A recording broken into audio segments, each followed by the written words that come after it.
But right now, I want to bring in Democratic Senator Peter Welch of Vermont. Good to have you here, Senator. Thank you. Thanks so much for being here. Let's start by revisiting a key exchange that you had with now Attorney General Pam Bondi during her confirmation hearing. Watch.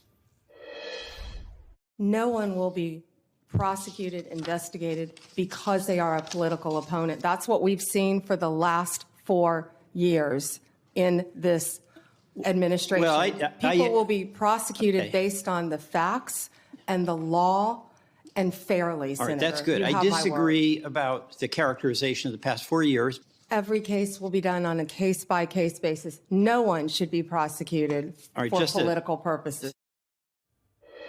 Senator, look where we are today. Do you believe she's sticking to that?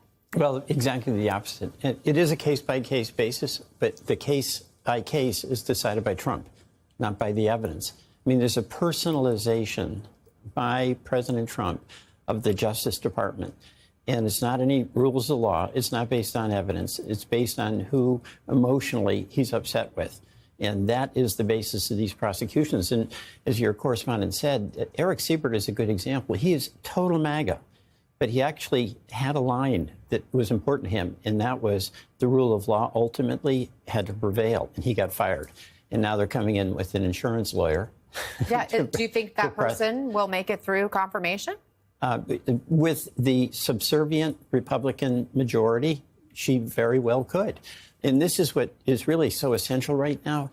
We need some Republicans to speak like Ted Cruz did about free speech, about the rule of law, to oppose the personalization of the justice system by President Trump. But unless we get those, then she'll, despite no qualifications, probably get confirmed against every Democratic vote. I keep thinking back to President Trump's campaign. He promised retribution. So is this him delivering on that promise? And the fact of the matter is, voters still chose him despite this promise, right? So are there any political ramifications for doing what he's doing? He's run roughshod over everything, and he says the quiet part out loud. And he said there was going to be retribution. I do not believe that's why folks really voted for him. I think the folks wanted things to be shaken up. I think, and this is where Democrats have to do better. There's a lot of economic insecurity, and there's a lot of stagnation. And we wanted to he spoke to that in an effective way. But what he's doing is having an economy that's based on his personal preferences. He has these tariffs that are very damaging. But if you know Howard Lutnick, you had the president's number, you can call up and get exempt from the tariffs. He's got a justice system now that is working for him personally, where they disregard home and take in a bag of cash, $50,000. Now, we're going to talk more about those allegations in a moment. Well, that's right. And I don't think people voted for that. They wanted change, but they didn't want a personalization of government, where if you knew the president and you took a bag of cash for 50 grand, you don't even get investigated, let alone prosecuted.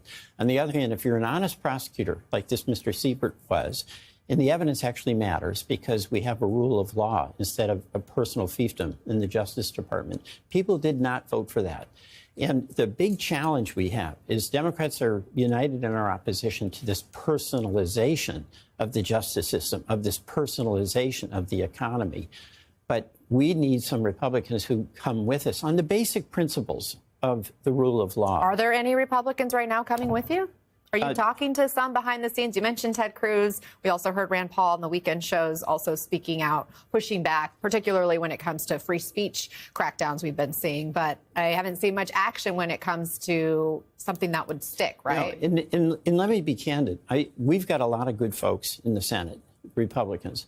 They've got a real tough situation because they are themselves on the receiving end of retribution if they stick their heads up above the foxhole. And it's a much tougher decision for them than it is for a Democrat from Vermont. But on the other hand, I do appeal to them to take a look at what the principles are that are at stake.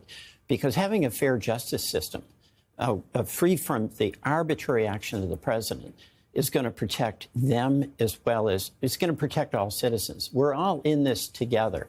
And that's what I think all of us who have this responsibility of confirming people have to understand. You're here in New York in part because of the UN General Assembly this week. President Trump is expected to come here later today. He's going to be addressing world leaders there.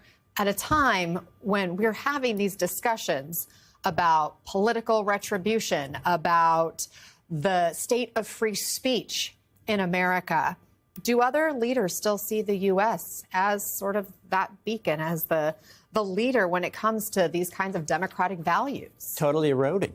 I mean, the fact is, the president is arbitrary in his use of authority.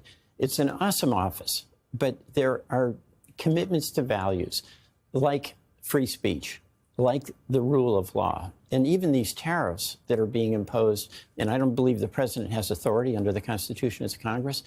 If you can make a deal with the president, it's not based on a policy. It's based on your ability to placate the president and give him a nice reception at Windsor Castle, a nice dinner.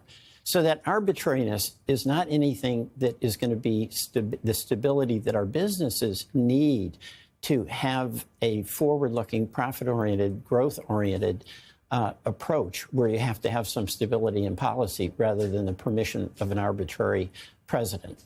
Senator Peter Welch, thank you very much for taking the time.